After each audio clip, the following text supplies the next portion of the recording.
Ok, pessoal. Vamos agora, então, dar início ao nosso estudo sobre evangelismo. Eu gostaria de dar início a uma palavra de oração. E daí, então, nós vamos dar introdução ao nosso assunto de hoje. Nosso Pai amado, nós te agradecemos, Senhor, por esse momento em que podemos juntos compartilhar essa fé maravilhosa que temos e falar de um assunto tão importante que está vinculado a uma das maiores necessidades do ser humano, esse mundo que ainda não conhece a salvação. Nós te agradecemos por sermos privilegiados de poder veicular pela nossa boca essa salvação preciosa realizada por ti como uma novidade, como uma boa nova para aquelas pessoas que estão em trevas. Oramos, Senhor, para que esse tempo seja proveitoso, para que nós possamos nos aperfeiçoar cada vez mais nesse dom que nos foi concedido de sermos usados como instrumentos em tuas mãos para levar aos perdidos o Evangelho da salvação.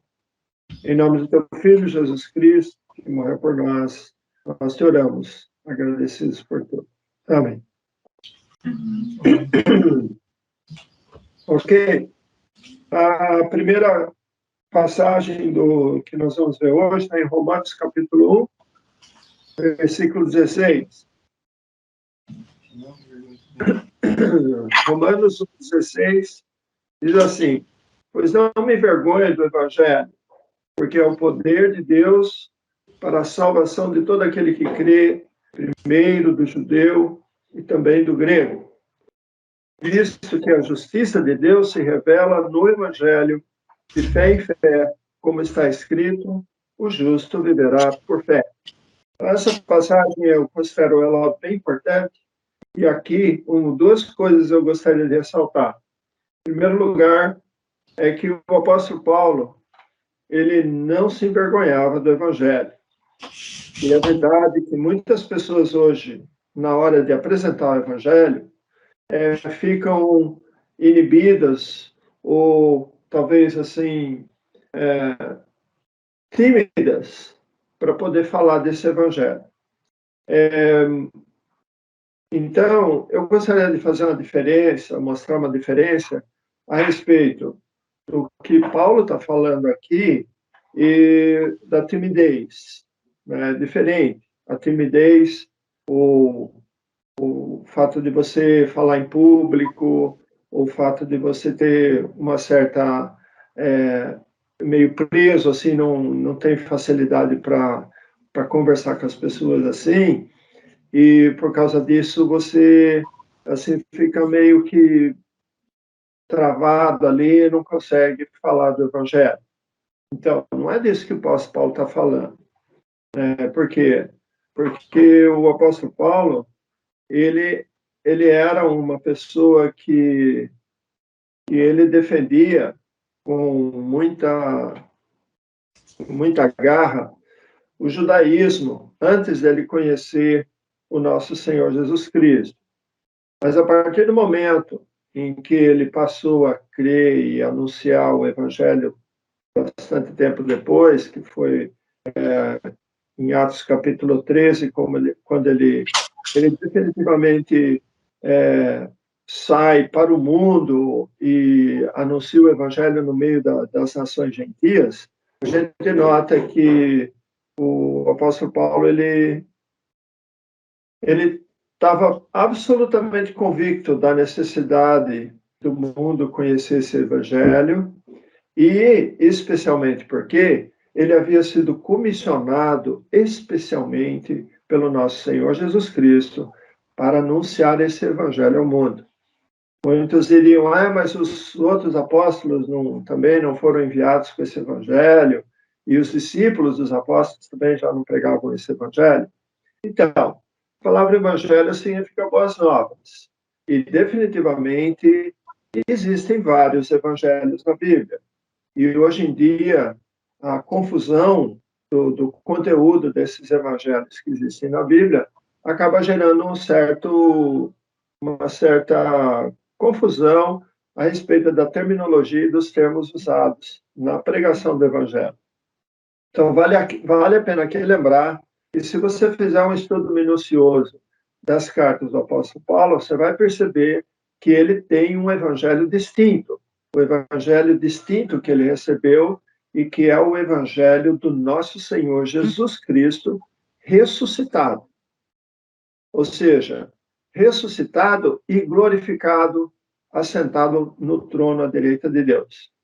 Por quê? Jesus, após a sua ressurreição, ele diz lá em Atos 28 que ele recebeu toda a autoridade nos céus e na terra. E o apóstolo Paulo, ele, no caminho de Damasco, depois do encontro que ele teve com o Senhor, né, Deus comunicou a Ananias, que foi a pessoa que entrou em contato com Saulo na época, lá em Tarso, né, quando ele chegou a Tarso, Ananias foi chamado por Deus para ir atender Saulo. E é interessante que ali Deus revela para Ananias que o apóstolo Paulo era um instrumento escolhido para levar o nome dele perante os gentios, perante os reis, bem como perante os filhos de Israel. Mais tarde, no livro de Gálatas, o apóstolo Paulo fala que quando ele subiu a Jerusalém, muito tempo depois, ele subindo a Jerusalém, encontrando com Pedro e os outros que eram a liderança da igreja em Jerusalém, que pregavam o evangelho do reino, eles sabiam que o apóstolo Paulo, a mensagem do apóstolo Paulo era diferente. O apóstolo Paulo ele recebeu uma revelação de Deus para ir lá em Jerusalém e compartilhar o evangelho que ele anunciava entre os gentios. Isso demonstrando que, se o evangelho que ele anunciava entre os gentios era idêntico ao evangelho que Pedro e os outros anunciavam, por que razão, então, Deus teria impulsionado Paulo pelo Espírito a ir a Jerusalém compartilhar o evangelho que ele prega entre os gentios? Então, é notável que até o próprio apóstolo Paulo, várias vezes nas suas cartas, ele se refere a esse evangelho do nosso Senhor Jesus Cristo como ao meu evangelho. É lógico que não era o evangelho de Paulo, mas o evangelho que Paulo foi comissionado a entregar para o mundo. É chamado o evangelho universal, que tanto Paulo falou para os gentios como para os reis e também para com a nação de Israel. E nós sabemos que, ao anunciar o evangelho de cidade em cidade, o apóstolo Paulo, ao chegar numa cidade, pelo fato dele ser um judeu, ser um fariseu de fariseus, ser uma pessoa mestre da lei, ser uma pessoa conhecedora dos costumes judaicos e também ser respeitado no meio dos judeus como fariseu de fariseus, era a primeira porta de entrada. Ele entrava pelas sinagogas e pregava o evangelho. E aqui em Romanos 1,16, ele fala que ele não se envergonha do evangelho, né? E ele fala assim, ele explica, porque é poder de Deus para a salvação de todo aquele que crê. Então, o evangelho, ele não salva pela lógica. O evangelho, ele não salva pela persuasão da pessoa. O evangelho não salva pela capacidade de ser assim, de um bom orador, ou uma pessoa que conduz bem as palavras, né? O evangelho salva pelo poder de Deus, porque o poder de Deus é que age no coração das pessoas. Hoje eu estava, antes da gente começar aqui, eu estava fazendo uma pesquisa da palavra mundo na Bíblia. Eu estava olhando inúmeras passagens no Evangelho de João, que talvez seja o evangelho que mais contém essa palavra, né, mundo. né? E eu estava notando que existe é um estudo muito legal, conhecer o significado, qual a aplicação desse termo mundo na Bíblia.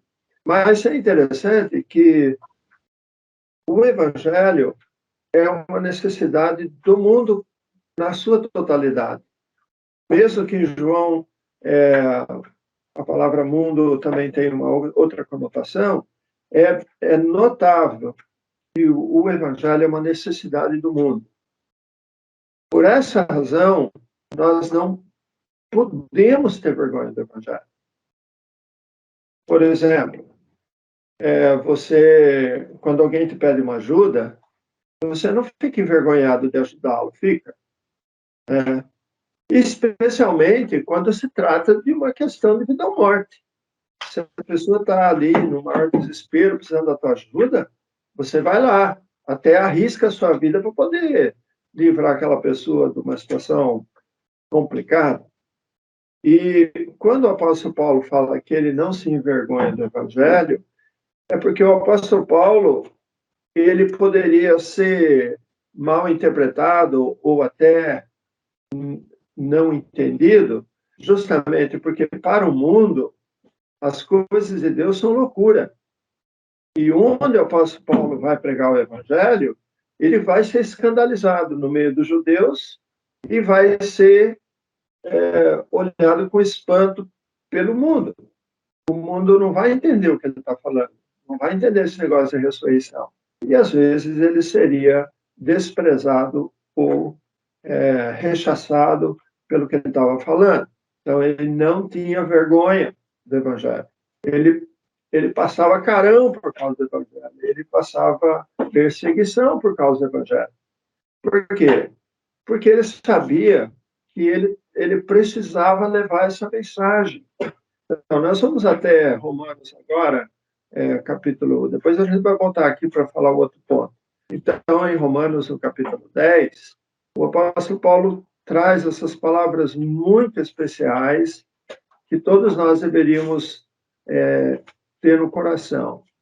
Ele fala assim, no capítulo 10, versículo 14.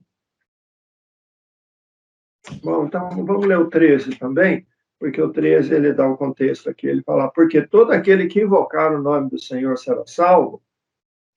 Todo aquele que invocar o nome do Senhor será salvo.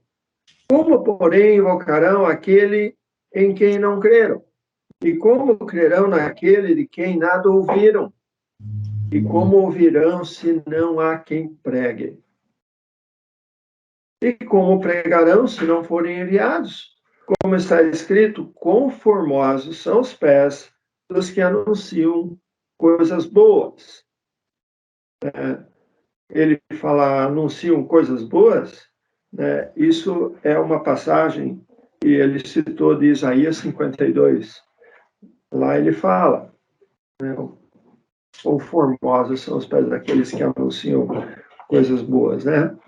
E é maravilhoso isso, porque se você é chamado para contar uma notícia vergonhosa que aconteceu, e você é encarregado de levar uma coisa que vai fazer você passar vergonha pelo que você está transmitindo, né? Que nem, por exemplo, às vezes na televisão o repórter vai dar uma notícia vergonhosa a respeito de alguma coisa que aconteceu na política, na economia, alguma coisa assim, uma coisa vergonhosa que aconteceu no meio artístico, né? Alguma coisa assim. Isso daí deixa você constrangido, porque no final de contas, quando as pessoas ouvirem essa notícia, vão associar você com aquela notícia, né?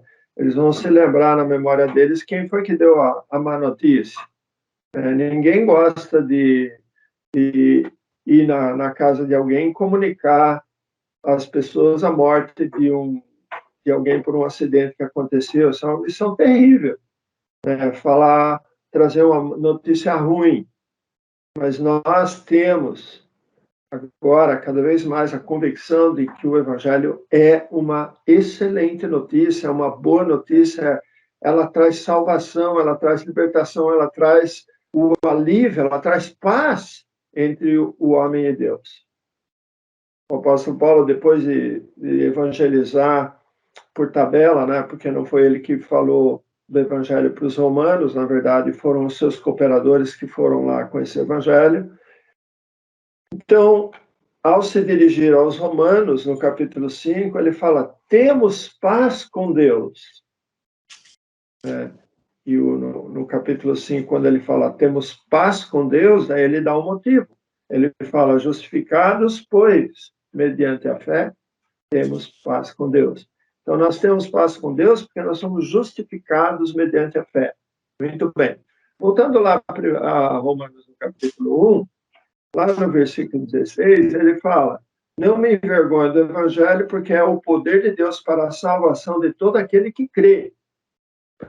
Primeiro do judeu, também do grego, visto que a justiça de Deus se revela no evangelho de fé em fé, como está escrito: o justo viverá pela fé. A vida eterna, ela é obtida pela fé. Ela não é obtida por qualquer tipo de realização religiosa que nós possamos fazer. E nem mesmo em obediência a ordenanças do Antigo Testamento terá salvação. Nós somos salvos pela convicção na orientação que Deus nos dá. Então, quando Deus nos dá a orientação e nós cremos nela, é isso, essa fé, essa convicção, o crer nos processos de salvação que Deus oferece, é que nos conduz à justificação, nos conduz à salvação, nos conduz a ser aceitos por Deus. Então, é muito importante, né, a gente considerar esses dois pontos. Em primeiro lugar, que não tem razão absolutamente nenhuma. E todos nós devemos estar convictos disso, de que não precisamos ficar tímidos ou, assim,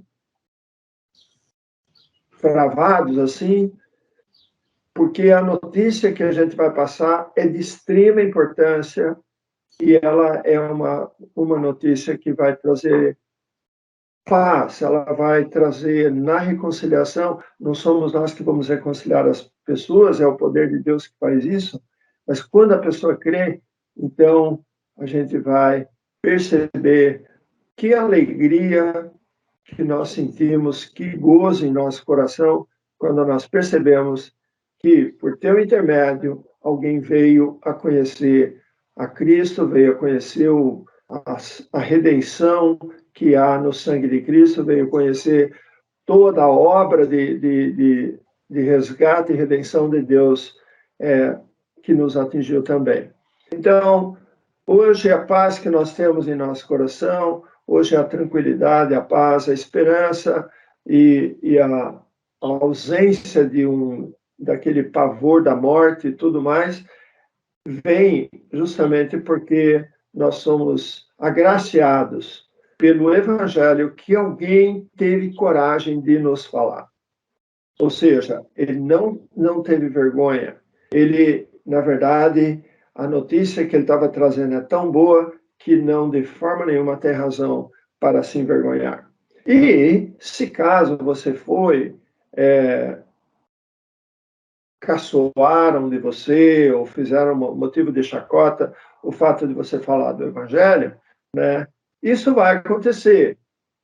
Ou seja, são as perseguições que advirão por causa dessa mensagem de salvação que você está levando. E isso você deve considerar tendo em vista aquilo que o apóstolo Paulo fala na carta de Paulo aos Efésios, lá no capítulo 6. Então, em Efésios, no capítulo 6, o apóstolo Paulo fala assim, no versículo 12, Efésios 6, 12. Ele diz: porque a nossa luta não é contra o sangue e a carne, e sim contra os principados e potestades, contra os dominadores desse mundo tenebroso, contra as forças espirituais do mal nas regiões celestes. Olha só, quando você está pregando o evangelho, você está tirando pessoas do reino das trevas, você não. O evangelho vai tirar, pelo evangelho vai tirar as pessoas que estão no reino das trevas e conduzir do império das trevas e vai conduzir para o reino do Filho do amor de Deus, que é Jesus Cristo. Olha só. Então, significa que se você está como soldado, participante de uma guerra, existe uma diferença entre você entrar numa guerra para matar o inimigo. Mas essa guerra, ela tem um poder muito interessante, porque você não vai matar ninguém. Você vai entrar nela para salvar pessoas da morte. Você vai entrar nela, quando você vai abrir a boca, não é para machucar ninguém, é para tirar, é para salvar essas pessoas. É como se fosse uma operação de resgate, em que você vai lá e tira as pessoas que estão passando perigo de morte. Só que você vai tirar ela num ambiente que está sendo controlado por forças do mal. E essas forças do mal querem que essas pessoas permaneçam nas trevas. Então, quando você... Por isso que é uma guerra. Você vai ter que lutar contra as forças do mal para poder tirar essas pessoas que estão nas trevas e libertar elas. Mas, ao mesmo tempo que isso acontece, ao você tirar do inimigo, tirar das forças das trevas alguém, você vai estar trazendo ela para dentro do exército de Deus. E a partir de agora, essa pessoa, sendo salvo, ela poderá integrar as forças para atuar a favor de Deus. Então, todas essas coisas nós devemos ter em mente e devemos considerar isso para que o nosso amor a essa causa seja tão forte, seja tão intensa, que você nunca vai ter vergonha de falar do Evangelho para ninguém. Sinceramente. Às vezes você se sente intimidado.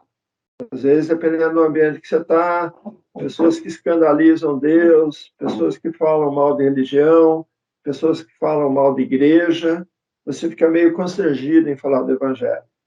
Mas lembra que o Evangelho não necessariamente é religião, não necessariamente está associado à religiosidade como o mundo vê. Porque se o mundo entendesse o que é igreja, o mundo entendesse o que é religação, que essa vem da palavra do religião, é religação, se o homem percebesse que o homem estava desligado de Deus, agora ele vai se religar a Deus.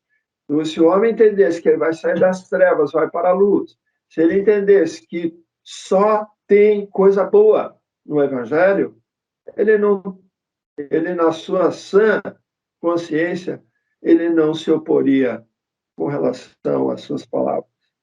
Por quê?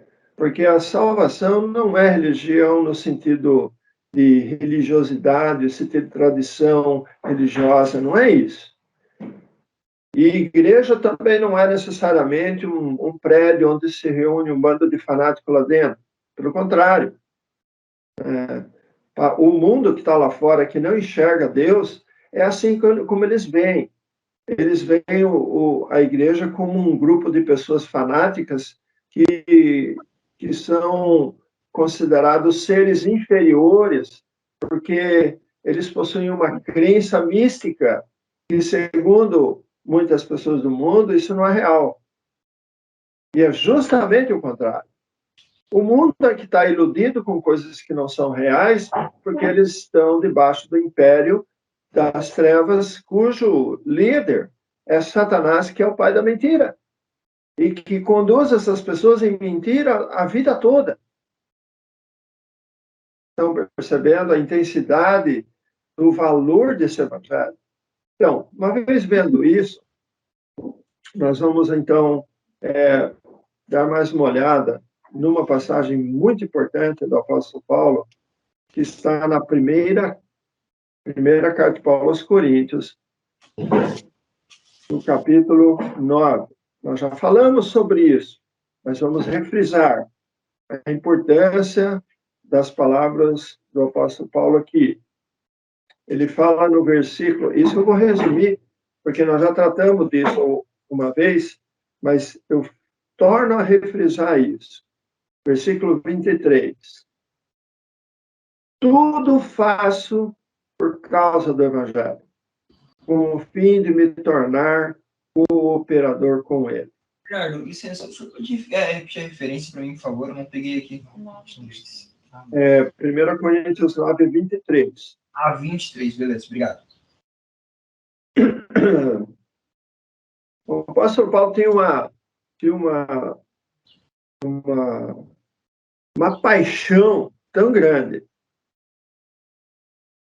para anunciar essas coisas, que ele diz no versículo 22, fiz-me fraco para com os fracos, com o fim de ganhar os fracos. Fiz-me tudo para com todos, com o fim de, por todos os modos, salvar alguns. O apóstolo Paulo sabe que não é todos que vão crer. Ele já sabia disso. Então, estava na fórmula, estava computado que, no entendimento do apóstolo Paulo, que a maior parte das pessoas, muitas vezes, não vão acreditar. Embora eu tenha visto, assim, um sucesso relativamente grande no que tange as pessoas que eu tenho apresentado o Evangelho não escandalizarem, não se revoltarem, não se colocarem numa posição contrária. Em geral, quase sempre quando eu anuncio o Evangelho, eu vejo as pessoas recebendo isso com, no mínimo, respeito. Pode ser que não creiam, eles não necessariamente se manifestam, mas eles respeitam. Talvez eu seja muito grande, né? Como chega um baita do alemão de 2 metros de altura falando, o pessoal é capaz, não, deixa de falar. Né? Eles ficam envergonhados ou eu fico com medo. Mas isso não é necessariamente verdade, porque eu conheci muita gente de estatura muito inferior à minha e que tinha essa mesma garra e que tinha também bastante sucesso em anunciar o Evangelho.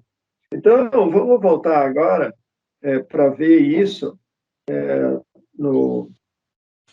na carta do apóstolo Paulo,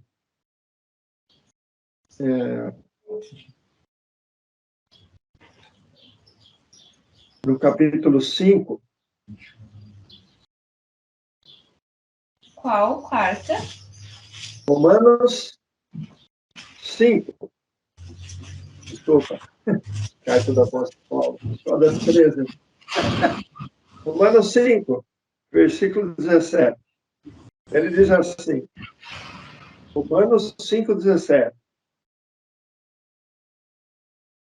Se pela ofensa de um só, se pela ofensa de um, e por meio de um só reinou a morte, muito mais, olha só, próximas palavras, os que recebem.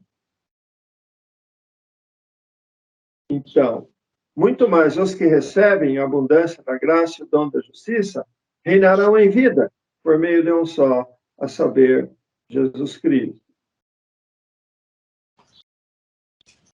Versículo 19, ele fala, porque como pela desobediência de um só homem muitos se tornaram pecadores, assim também por meio da obediência de um só, muitos se tornarão justos. Então, não é todos que se tornarão justos. Ele fala, os que recebem são os que serão justificados. Aqueles que não recebem, aqueles que não creem, aqueles que não aceitam o Evangelho, eles não serão justificados. Quando você prega o Evangelho para alguém, pode ser que não seja o dia certo para aquela pessoa, ela não está num dia legal.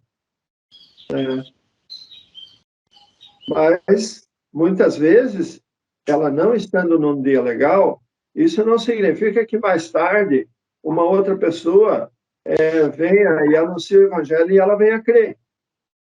Eu me lembro que antes de conhecer o Evangelho, depois que eu conheci o Evangelho, eu me recordo de uma época que houve uma situação que eu tenho certeza que o Evangelho foi pregado para mim. Mas eu não sei realmente nem o que falaram para mim, porque eu nem não registrou nada. Então é verdade que muitas pessoas escutam sobre o Evangelho hoje e não dão pelota. Pergunta para a Ander, não sei se a Ander está aí com vocês. Não. A Ander não está aí? Então, a Ander, eu tenho certeza que eu expliquei o Evangelho para ela direitinho, mas ela não deu bola, não. Assim, na primeira vez ela não deu nem pelota. Eu era um chato lá, falando lá. Né? No entanto, pô, depois que ela creu, nossa, né? Aí que ela começou a abrir o coração para receber as coisas do Senhor. Como diz a palavra, quem está no mundo, o Evangelho não resplandece, não resplandecendo no coração, aquilo que você fala para ela é loucura.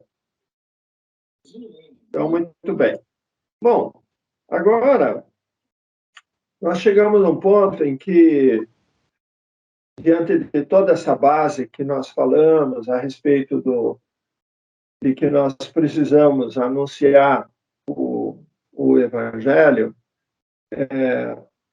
mas para anunciar o Evangelho, nós precisamos que a pessoa entenda que ela está perdida, para que ela possa receber o Evangelho. Nós mostramos o conteúdo do Evangelho de uma forma elementar e simples, e falamos a respeito daquele que realizou a obra de redenção, que é o nosso Senhor Jesus Cristo. Falamos também na importância da gente se manter focado, que foi a semana passada, né? Que nós falamos sobre a importância de você estar focado no Evangelho. Agora nós vamos falar, depois dessas coisas que nós vimos sobre o fato de não ter razão nenhuma para se envergonhar do Evangelho, e também a importância de conhecer o que acontece quando nós somos utilizados por Deus para trazer uma pessoa do reino das trevas do império das trevas para o reino do Filho do seu amor, que é o reino de Cristo, o reino espiritual em que ele está sentado no trono, ele reina pela igreja, ele reina em nossos corações, né? Uma vez que a gente entende isso, agora, então vamos partir para, assim, como que eu poderia falar de Cristo para alguém? Então, eu quero dizer que todo caso de apresentação do Evangelho é um caso especial. Cada pessoa é diferente. Cada pessoa tem um conjunto de crenças, cada pessoa tem uma cultura, cada pessoa tem um temperamento, uma personalidade. E toda vez que você vai anunciar o Evangelho, você precisa estar, como eu disse, focado na ideia de que como é que eu vou fazer isso? Como é que eu vou apresentar o Evangelho para essa pessoa? Então, nós já fizemos, assim, uma outra ocasião, não sei se vocês já participaram desse estudo, a respeito das perguntas diagnósticas, ou seja, das perguntas que a gente faz para a pessoa antes de você apresentar o Evangelho para ela. Eu creio que eu já falei um pouco sobre isso ali numa das aulas anteriores, mas agora vale a pena a gente se focar no que quando você vai apresentar o Evangelho para alguém, você sabe que você vai, de uma certa forma, acoplar a mensagem à personalidade da pessoa. Ou seja, você vai falar do Evangelho considerando tudo que você sabe sobre aquela pessoa que você está apresentando o Evangelho. Então, é bom que você saiba com quem você está falando. Faça, pelo menos, algumas perguntinhas básicas para você não ficar, às vezes, perdendo tempo com alguém que já creu no Evangelho, já recebeu a salvação, né? Ou perdendo tempo no sentido de você gastar o tempo precioso do anúncio do evangelho para uma pessoa que já está salva, né? Eu não digo que é um desperdício total de tempo, porque isso, de uma certa forma, vai encorajar aquela pessoa em perceber que tem alguém interessada na salvação dela, e ela, embora já salva, ela vai ficar contente e feliz em encontrar com o irmão. Ótimo.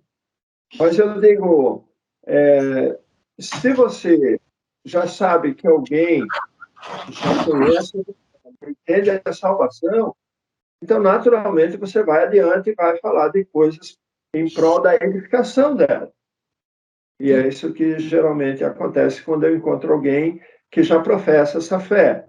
Imediatamente, eu subo os degraus, eu vou subir nos degraus para ajudar essa pessoa a contribuir para a edificação dela, né? O apóstolo Paulo fala isso lá nas suas cartas também. Então, quando você faz as perguntas diagnósticas, você percebe que a pessoa uma pessoa que vem como eu, da crença mais popular no Brasil, na sua origem, né, que é o catolicismo romano.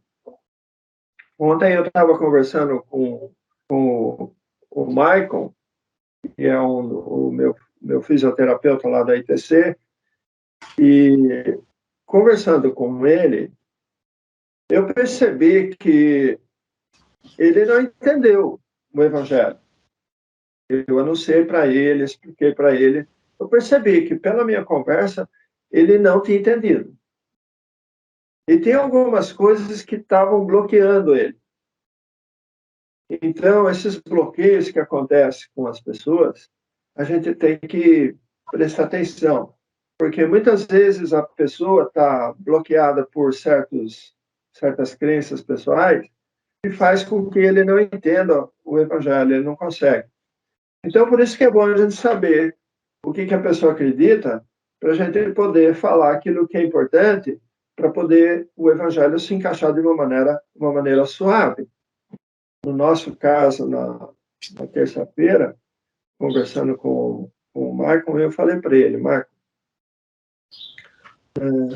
porque a gente estava falando a respeito de algumas questões políticas e apareceu um candidato que se diz padre e tal, e nós estávamos conversando nesse teor aí, mas eu sempre gosto mesmo que seja qual for o assunto que aparece, e conduzindo o assunto para poder fazer ele entender melhor. E ele teceu várias críticas a respeito de uma, de outra pessoa e tal, mas chegamos ao ponto de falar sobre o catolicismo.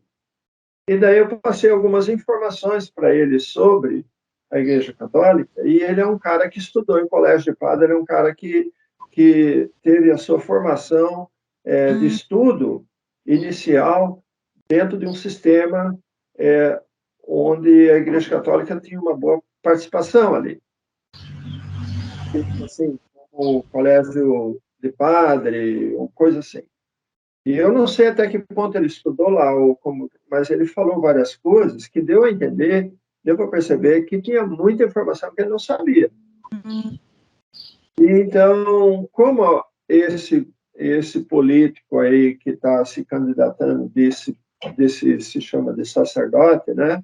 Então eu comecei a falar com ele sobre essa questão de liderança de igrejas e falar sobre o que significa bispo, o que significa diácono, o que significa essas palavras nas escrituras, o que significa sacerdote, para que ele pudesse entender.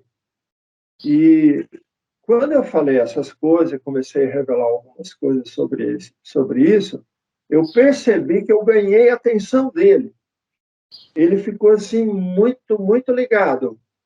E o que não aconteceu provavelmente na outra vez, quando eu falei do evangelho para ele. Porque naquela clínica, eu já falei do evangelho para os 3 fisioterapeutas ou especialistas que trabalham lá. e um deles é mais ou menos que o dono, assim. Então, daí, conversei com todos eles, tenho certeza que falei do Evangelho claramente, mas eu não sei o quanto que cada um deles ouviu. Agora, finalmente, eu toquei num ponto que deixou o Michael, assim, bem confortável comigo com relação a essas coisas. E a semana que vem, quando eu entrar em contato com ele de novo, eu já até anunciei para ele, olha, semana que vem nós vamos conversar sobre algo bem importante. Ele falou, não, não, legal, legal, eu gosto muito da tua conversa, eu acho que você é uma conversa bem interessante, e hoje estava muito bom. Então, eu percebi que eu entrei por um caminho que para ele foi interessante. E é justamente isso, irmãos. Aproveitar, quando você anuncia o Evangelho, você perceber a pessoa e conseguir identificar nessa pessoa elementos que vão favorecer a apresentação do Evangelho e que você possa provocar curiosidade da pessoa, coisa assim, porque você sabe que ela ainda não está selada com o Santo Espírito e ela não tem uma espiritualidade genuína. Então, ela não poderá discernir coisas espirituais, por mais que você as diga. Então, é importante você abrir o Evangelho, que o Evangelho é justamente a porta de entrada do Espírito. O Evangelho é um mecanismo fantástico que Deus criou para tocar a alma da pessoa. O Evangelho é que abre as portas. Então, a gente precisa se concentrar nisso.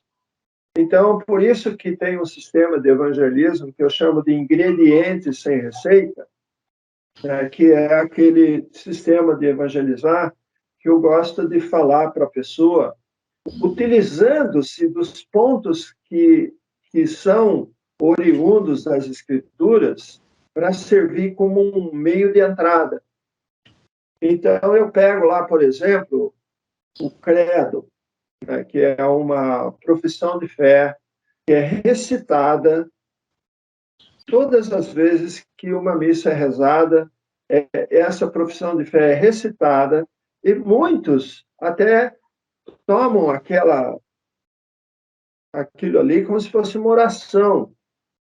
Tem muita gente que chama até a oração do credo, mas na verdade não é uma oração. Aquilo é a profissão de fé, tanto é que ela começa com as palavras: creio em Deus Pai, Todo-Poderoso, Criador do céu e da terra. Então, ela começa dizendo o que você acredita, você está dizendo para alguém que você acredita naquilo. E é interessante que as pessoas que repetem o credo como uma oração, ou como uma reza, vamos colocar assim, ela não está nem pensando no que ela está falando, porque ela está dizendo, creio em Deus Pai, Todo-Poderoso, tudo, mas ela realmente não está declarando isso como se fosse uma profissão de fé, mas ela está simplesmente repetindo palavras de uma tradição. E quando você pega o credo e começa a explicar para a pessoa isso, já acende uma centelha de curiosidade, e a pessoa fica, poxa, que interessante, eu nunca pensei nisso. Ah, é mesmo, né? Nossa, eu repeti isso aí tantas vezes na minha vida e não tinha a menor ideia do que isso significava. E o credo,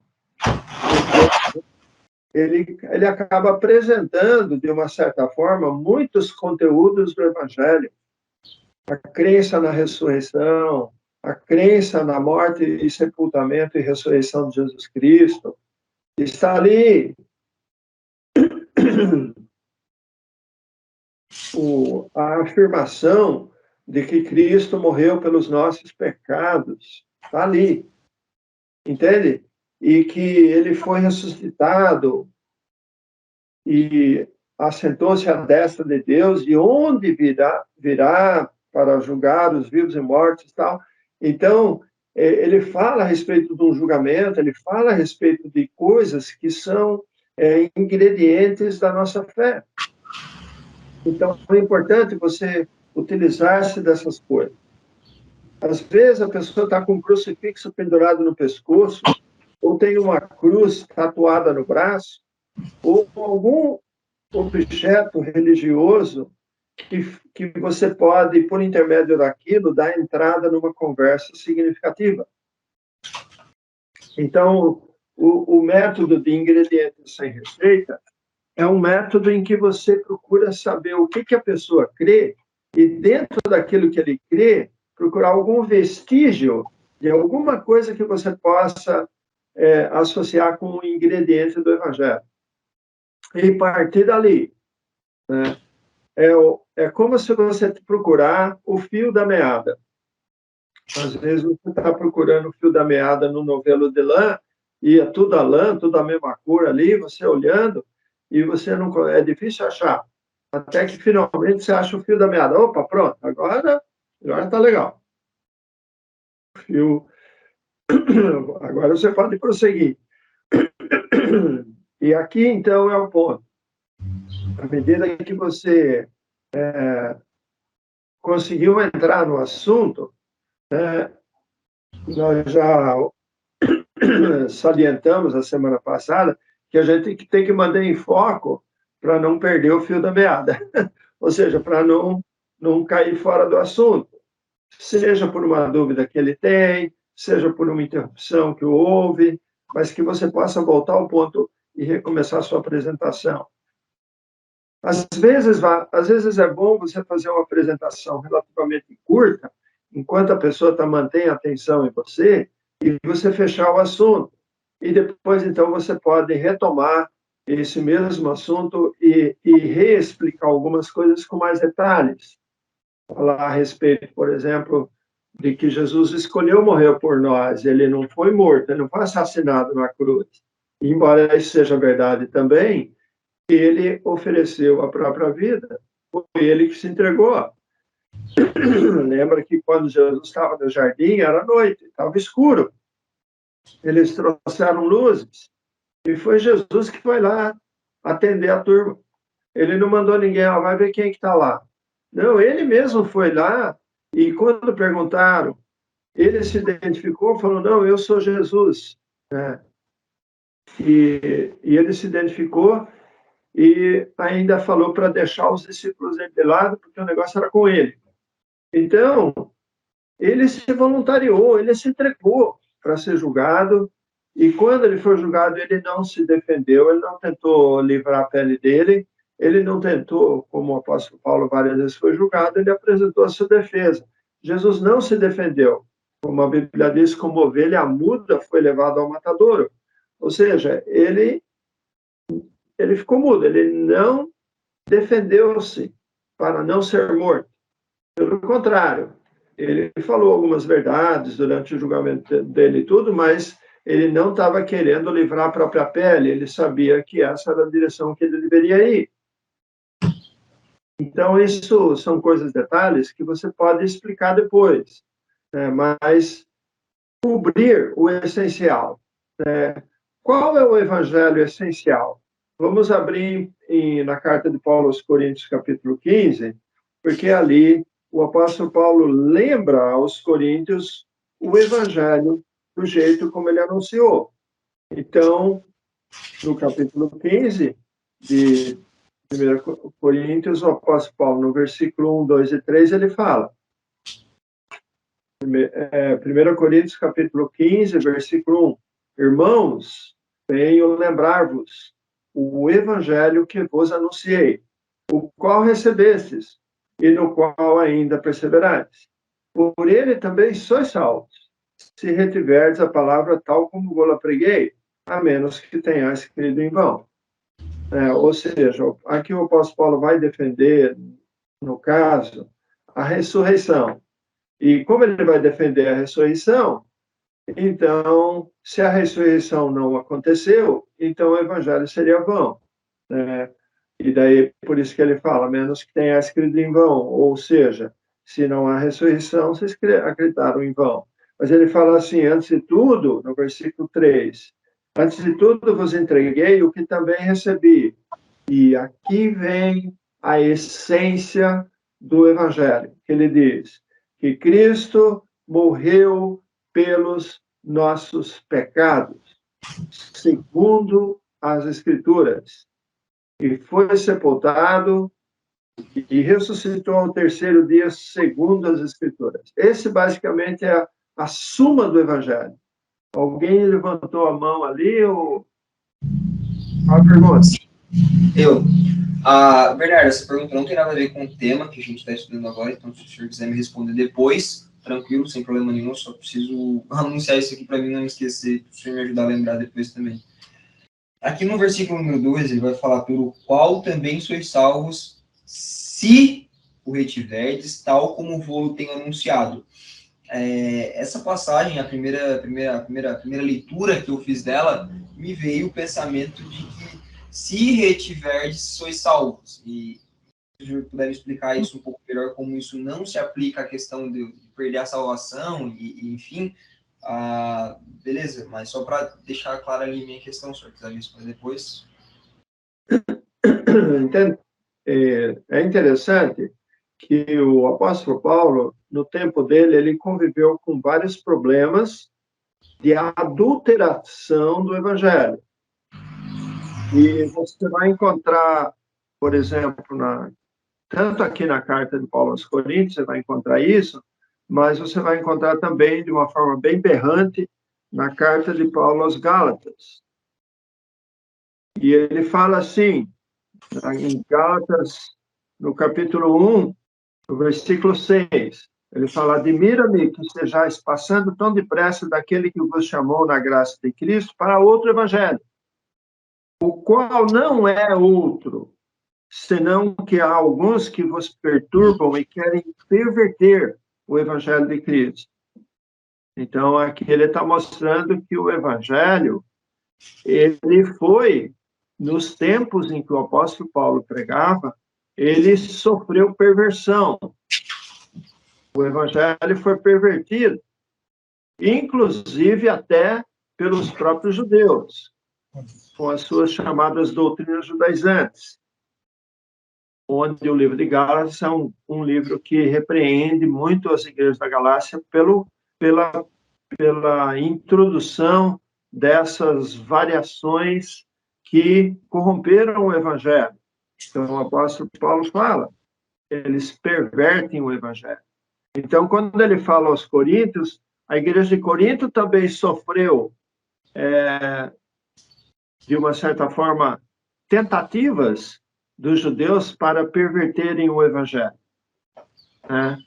E aqui, então, o apóstolo Paulo, no capítulo 15, isso depois que ele já escreveu praticamente quase toda a carta, ele fala, eu venho lembrar-vos o evangelho que vos anunciei, o qual recebeste e no qual ainda perseverais. Ou seja, esse evangelho que eles receberam, aqueles que creram, aqueles que receberam, eles receberam isso para guardar essa mensagem e permanecer, e ter ela limpa. E daí ele fala, por ele, ou seja, por aquela mensagem, também sois salvos. E daí ele fala, se retiverdes a palavra tal como vou-la preguei, a menos que tenha escrito em vão. Então, quando ele fala, se retiverdes a palavra tal como vou-la preguei, por quê? Porque alguns já tinham adulterado o evangelho no assunto de ressurreição. E alguns, segundo o apóstolo Paulo, nessa mesma carta, ele fala que alguns pregam, dizem que Cristo já ressuscitou, Tribulação já chegou? Como se a ressurreição já tivesse ocorrido, no sentido de que a ressurreição já passou e a igreja foi arrebatada e ninguém mais está, não tem mais razão de pregar esse evangelho.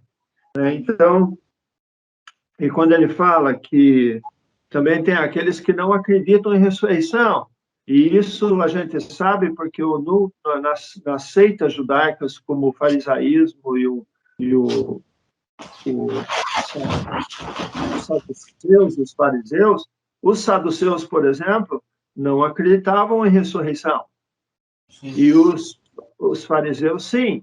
Então, da parte dos saduceus, que tiveram, talvez, crido no evangelho a princípio, eles e como eles não acreditavam em ressurreição, eles começaram a tentar passar um evangelho deformado que não teria esse negócio de ressurreição na história.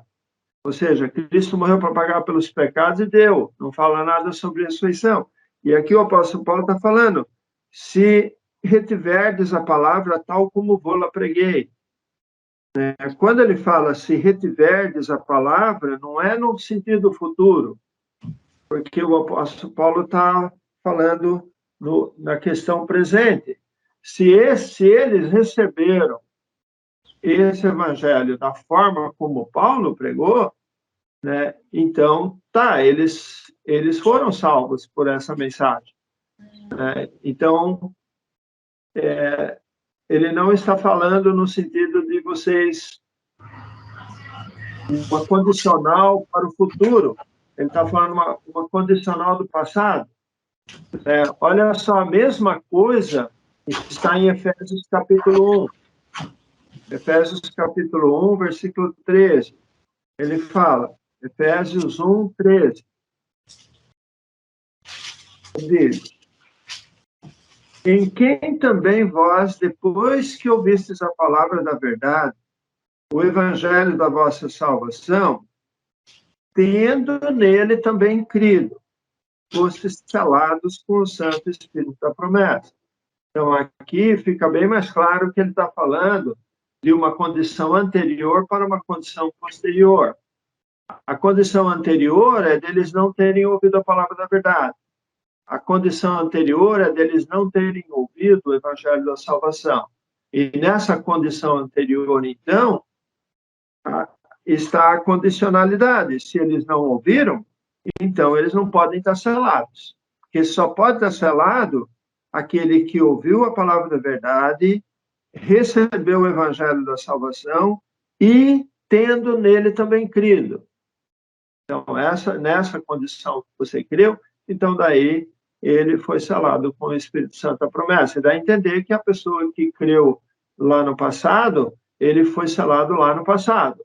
Se ele creu ontem, foi selado ontem. Se ele crê hoje, ele está sendo selado hoje. Por quê? Porque o vínculo do selo está associado no fato dele receber a palavra da verdade, receber o evangelho da salvação e crer nele. Entende? Bom, voltando lá para 1 Coríntios, então, reter a palavra como foi pregada significa que você ouviu o evangelho íntegro da forma como Paulo entregou. A Carol até comentou, o evangelho puro, simples. E é essa a razão pela qual o apóstolo Paulo começa essa carta dessa forma, porque ele vai gastar uma boa parte do tempo defendendo um dos ingredientes importantíssimos do evangelho, que é a ressurreição. E olha lá, por exemplo, mais adiante, quando ele diz, eu vou pegar um versículo aqui, deixa eu ver. Versículo 12. No 12 ele diz assim, ora, se é corrente pregar-se que Cristo ressuscitou dentre os mortos, como, pois, afirmam alguns dentre vós que não há ressurreição de mortos? Está vendo? Ele está escrevendo para a igreja de Corinto, e dentro da igreja de Corinto está dizendo que dentro lá da igreja tem algumas pessoas que estavam afirmando entre os irmãos que não há ressurreição de mortos. Daí ele diz no versículo 13, se não há ressurreição de morte, então Cristo não ressuscitou. E se Cristo não ressuscitou, é vã a nossa pregação e vã a vossa fé.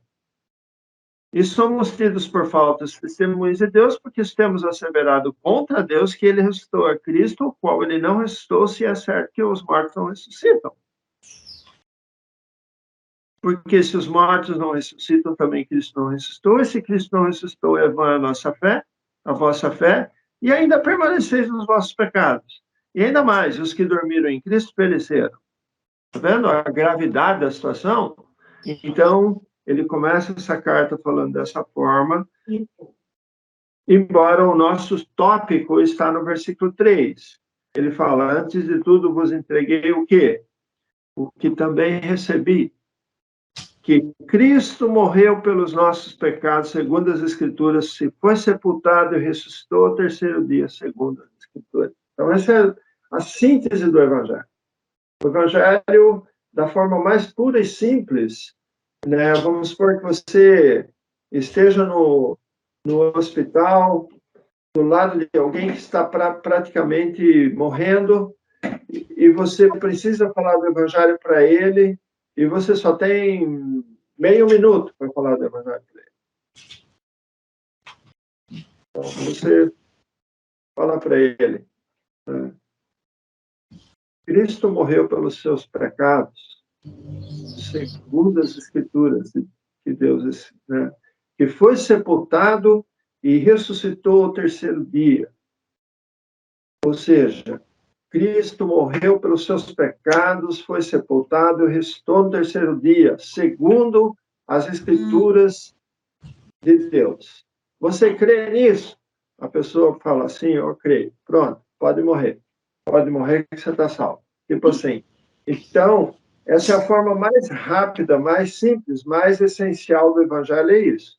Que Cristo morreu pelos nossos pecados. Só que, quando a gente vai falar do Evangelho, logicamente, a gente prefere uma edição mais expandida. A gente vai começar a dar muitos ingredientes. E você pode até citar muita coisa. Se você tiver bastante tempo para conversar com alguém, se você marcou uma visita, tem a tarde toda para conversar, então, pode florear, entrar nos detalhes, mas foca no principal. Sempre tem que lembrar que a pessoa precisa entender que para ser salvo, ele precisa entender que ele está perdido. Uma vez que ele entenda o salário do pecado, que ele entenda a consequência do pecado na vida dele, que ele está consciente que ele tem esses pecados porque ele é um pecador, porque ele descende de Adão e tudo mais, você tem que dar toda aquela, né, preparação. Agora ele está preparado para ser salvo. Agora você vai falar a respeito de como que Deus resolveu o problema da perdição do homem e vai, então, a partir daí, esclarecer definitivamente os detalhes que vão mostrar o processo de salvação, onde o sangue foi derramado, onde o sangue derramado é fazer associação com os cordeiros do Velho Testamento, fazer associação com a justiça de Deus, ele sendo um reto juiz, amoroso ao mesmo tempo, ele interviu por nós, ele pagou nossa dívida, entende? Todos aqueles detalhes que você vai esclarecer para a pessoa se você tem um tempo maior. Então, lembra de você pegar alguma coisa que vai chamar a atenção da pessoa para ela prestar atenção no que você está dizendo e fazer seguir a apresentação do Evangelho de forma que ela possa entender, né?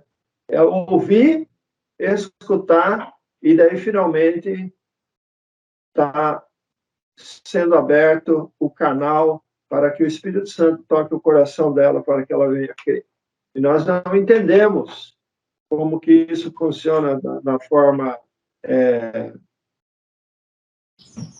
como Deus age, porque nós sabemos que tem pessoas que não crerão. Então, pessoas que não abrirão o coração e não se interessarão pelas coisas de Deus, como a própria Bíblia escreve, né? A salvação foi dada para o mundo, mas o mundo não recebeu. O mundo preferiu ficar nos seus pecados. Eles amaram mais as obras das trevas do que a luz. Olha só, amaram mais as obras das trevas do que a luz. Ou seja, foram expostos à luz e não quiseram, rejeitaram. Então, o mundo, ele muitas vezes vai rejeitar. Só que nós temos que perceber que é pelo valor daqueles que aceitam e que serão resgatados para a eternidade, é que nós devemos ser impulsionados a lutar para passar essa mensagem para frente.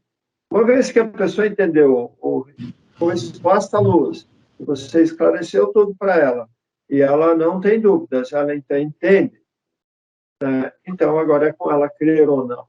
Deixa eu compartilhar com vocês, para mim terminar hoje, uma experiência que aconteceu uma vez em que eu morava ainda lá em Areias, onde fica lá lá perto de onde o Jason mora, vizinho do Jason.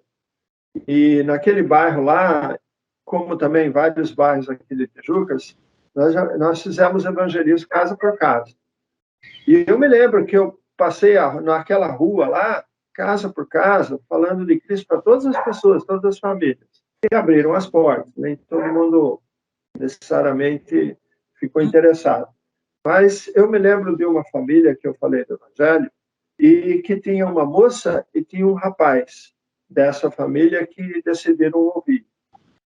E eu expliquei o Evangelho direitinho, tanto para a moça como para o rapaz. E a moça, né, ela aparentemente estava entendendo e estava assim, aberta para ouvir.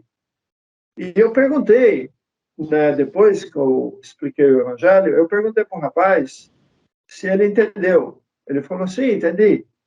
E daí eu perguntei, você aceita que Cristo morreu para pagar pelos seus pecados? Você acredita nisso?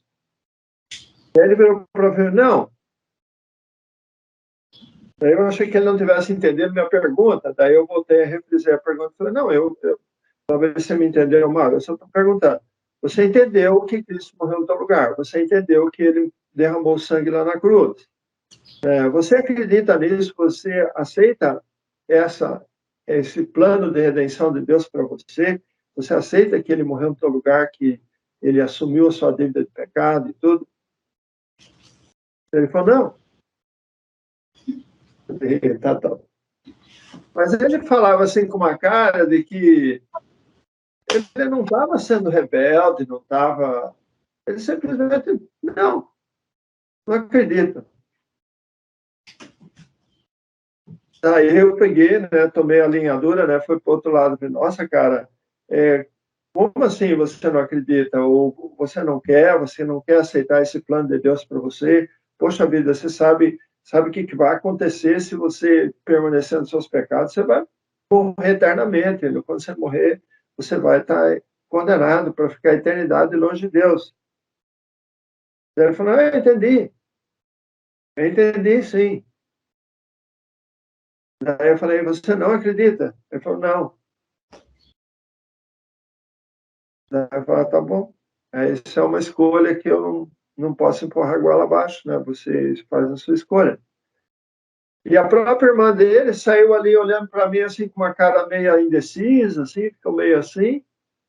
E evidentemente, logo em seguida, deu para perceber realmente que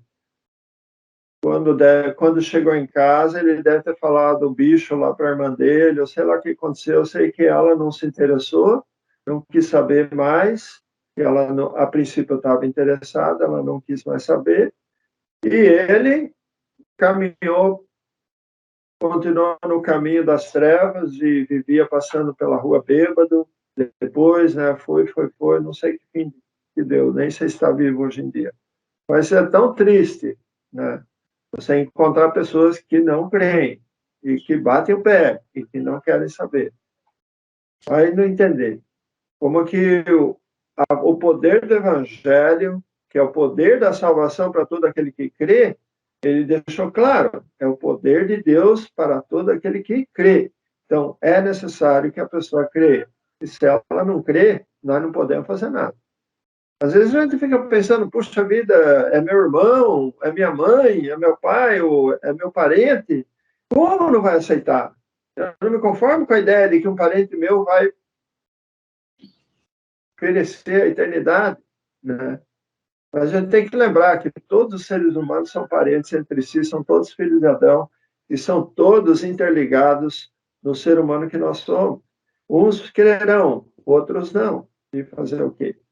Então, por um outro lado, eu percebo realmente que isso jamais me impediu de continuar aquele trabalho, de continuar falando de Cristo para as pessoas e ter a oportunidade de ver um sorriso no rosto de quem crê e de ver, perceber a paz que eles sentem no coração e essa recompensa incrível que você sente no seu coração quando você fala de Cristo. Essa semana eu fui numa loja de um brechó, tipo de um brechó, que vende coisas usadas, porque eu tinha comprado um negócio lá e precisava levar o dinheiro para o cara lá. Daí eu fui lá e só um empregado estava lá. Esse empregado me atendeu e eu falei, eu queria falar com o patrão, aí ele não está? Daí ele falou, não, ele deu uma saída, mas já volta, espera um pouquinho, ele chega. Eu falei assim, bom, eu vou ficar aqui com esse cara aqui, esperando o patrão, né? Qual a melhor forma de preencher esse tempo, né? E comecei a falar do evangelho para ele. Olha, foi tão legal que ele me passou o contato dele, eu já entrei em contato com ele, né, para convidar ele para participar de alguma atividade especial.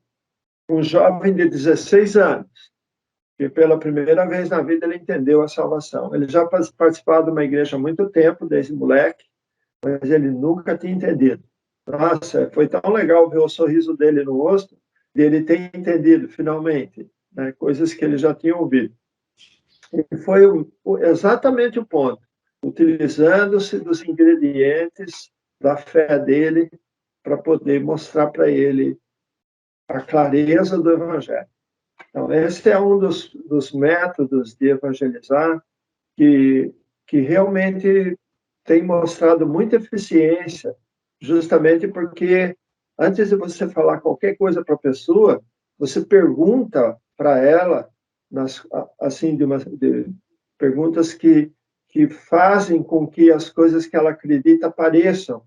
Para você, entre aquelas coisas que ela acredita, você escolhe algumas delas para mostrar o mecanismo do Evangelho e como que a graça de Deus, o amor de Deus por nós e tudo mais.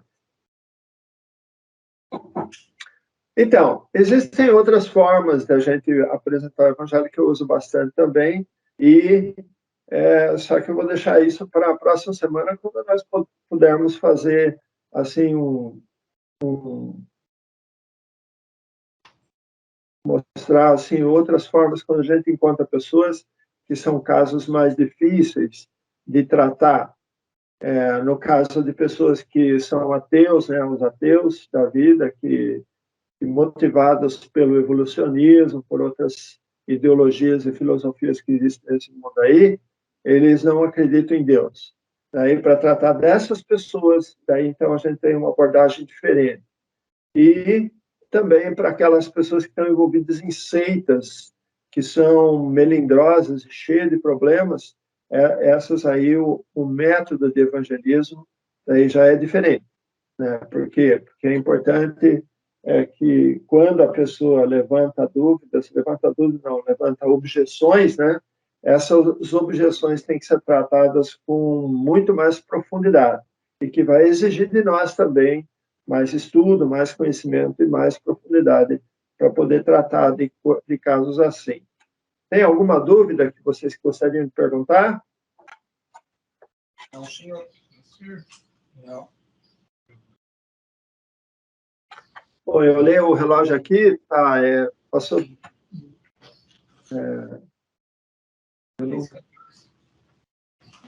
17. 15 horas, passou 13 minutos, né? Mas dentro do... Não sei se vocês estão com a tarde programada para alguma coisa por aí, mas eu vou terminando por aqui e esperando que vocês possam conversar entre si aí e ficarem bem motivados para a gente continuar a nossa luta do evangelismo e trazer mais pessoas para Cristo. Amém. Amém? Posso fazer Amém. Vamos terminar em oração, então? Eu acho que a Giovana queria fazer uma pergunta, não? A Giovana? Eu não estou escutando ela. Fala, Giovana. assim, quando a gente está em silêncio com as pessoas, para a gente falar do Evangelho, tem que ter uma conversa, mas assim, pegar e já chegar falando do Evangelho para ela. A gente falou ali que a gente às vezes tem que perguntar, conhecer a pessoa para saber o que ela crê, para a gente poder começar a entrar com o Evangelho. Olha, pregar o evangelho na lata, assim, né? Você poderia fazer isso em praça pública, tipo assim, né? Numa praça pública, quando você faz o evangelismo coletivo, então você tem que você tem que dar a iniciativa, tem que dar o pontapé inicial. Então você vai procurar chamar a atenção das pessoas. Eu lembro esse tipo de evangelismo, muitas vezes você leva um violão, começa a cantar e de repente começa a agregar pessoas. E quando termina a música, você vira para alguém ali que está por ali e pergunta: Oi, como é que é o seu nome? Tudo bem? Que bom que você está aqui, não sei o que e tal. Mas aí a pessoa, né, tá por ali, gostou da música e tal, você começa a perguntar: E tá aí, gostou? Legal, gostou da música e tal? Então, essa música fala sobre Deus e tudo, e dá entrada, entende? É, de fato, se o ambiente está silencioso, tipo um consultório médico, as pessoas, todo mundo esperando ali, né? É evidente que você não vai ali dar uma de evangelista e ficar em pé e falar: pessoal, eu tenho uma boa notícia para todos vocês e tal. Tem que ter bastante coragem para fazer essas coisas, porque você pode se meter em problemas também, né? Porque pode aparecer alguém lá na hora e falar: ei, você está pensando o que é? Né? Mas é interessante que, às vezes, o desembaraço para puxar conversa com as pessoas, né, isso depende muito de cada um. É nessa hora que a timidez fala alto, né? Porque a gente se sente meio embaraçado assim de falar com estranhos, mas a gente tem que, às vezes, até tentar produzir alguma oportunidade, fazer algum comentário, né? Tipo assim, você pega um negócio: nossa, calor aqui dentro, né? Poxa, né? Alguma coisa assim, da pessoa: não, eu já estou com frio, né? Não sei o que e tal, e começar uma conversa. E a partir dessa conversa, pode perguntar onde você mora, se é daqui, não é daqui e tal, e vai puxando assunto, até aparecer uma situação em que você possa puxar para o lado do evangelho. E muitas vezes não demora. É interessante como saber, e em Efésios ele fala que Deus preparou boas obras para que andássemos nelas. E se Deus preparou alguma coisa, vai surgir, a oportunidade vai surgir, a porta vai se abrir. Então, se não abriu, não se preocupe, né? Não se estresse por causa disso. A Carol tem um comentário aqui. Giovana, essa é a forma como você realmente começa abrindo o assunto, ou como é que você julga ser o certo? Eu não sei se o que eu faço é certo, né? Mas eu faço exatamente assim. Às vezes eu estou no consultório ali, que nem eu vou muito no posto de saúde agora nesses últimos dias, devido à minha situação. Sim. Aí eu peguei, comecei essa semana com umas 3 senhoras ali, mas aí eu sento do lado, eu pergunto: o que a senhora está sentindo? Começo já tocando no assunto da saúde, se ela está no posto e ela tem algum problema de saúde, né? Sim. Daí eu começo a conversar com ela e vou indo, e daí, geralmente eu entro no evangelho, né? Mas assim, tem lugares que daí eu me frustro, porque eu não vou conversa, daí eu acho, agora tu falou uma coisa que me deixou bem aliviada, que é Deus que prepara a boa obra. Já aconteceu de eu ir em algum lugar e eu tentar e eu ficar me esforçando para puxar um assunto, não vinha nada. E eu saí, entrar calada e sair calada. E sabe, isso me deixava muito mal. Mas você não deve se martirizar por isso, porque se você está focada, né? E isso é legal, porque eu sei que você é assim, você tem essa presença de espírito para perceber que quando você sai na rua, você está entrando no mundo das trevas, né? Então, é o nosso campo de trabalho. Então, quando você sai na rua, você está vendo um monte de gente e você já está com a preocupação de falar de Cristo para elas. Então, às vezes, não vai acontecer essas oportunidades, porque, como a palavra de Deus diz, o mundo jaz no maligno, eles estão mortos, estão mortos. Então, no caso, assim, de conversar com pessoas, de ser extrovertida, de começar um assunto de alguma forma, às vezes é um pouquinho embaraçoso, porque depende muito do nosso estado, como a gente está, se a gente está bem, não está. Mas, em geral, se você está bem, você vai chegar, vai tentar fazer uma abordagem. E essas abordagens podem ser positivas e você conseguir sucesso ou não, mas não se incomode por causa disso. Porque, definitivamente, o poder da salvação é canalizado pelo Evangelho. E se você tem a oportunidade de falar do Evangelho, então vai depender da reação da pessoa agora, né? Você não pode... não é como, por exemplo, você começa a tricotar um cobertor lá, alguma coisa, e no fim você terminou, beleza, você fez tudo, fica contente. Não é assim. É como você jogar semente. Tem semente que vai crescer, tem semente que não. Vai fazer o quê? Né? Então, você fez o seu trabalho. Lembra que você fez a sua parte, você tentou. E o galardão que nós recebemos, a recompensa que nós recebemos pelo trabalho realizado, não é mediante o resultado. Então, se a pessoa creu, né, ótimo, muito melhor. Mas se ela não creu, ou não deu atenção, ou não quis saber, ou fugiu da conversa, né, fazer o quê? Né? Você fez a sua parte.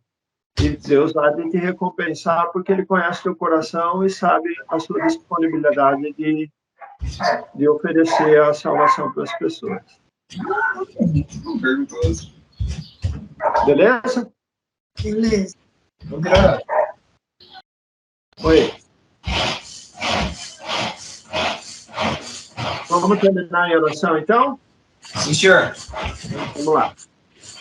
Nosso Pai amado, nós te agradecemos mais uma vez por esse tempo juntos, orando a Ti, Senhor, para que, à medida que nós prosseguimos nessa luta para anunciar o Evangelho aos perdidos, nós possamos, Senhor,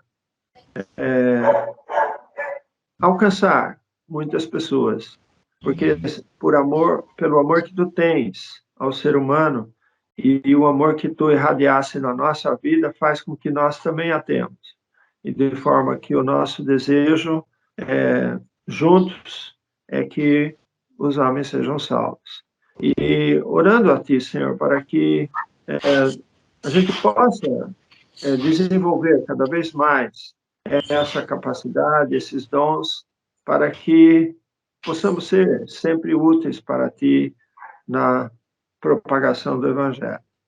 E, mesmo assim, orando sempre para que a gente possa enxergar também quais são as áreas mais apropriadas para a nossa atuação dentro ou fora da igreja. Tudo isso nós te oramos, Senhor. E lembrando especialmente da Tua maravilhosa graça sobre as nossas vidas e a paz que temos e que preenche nosso coração de alegria. Em Cristo Jesus, nosso Salvador, nós te oramos agradecidos por tudo. Amém. Para a gravação. Pessoal, tenha uma boa tarde aí, tá? Bye, bye. Bye.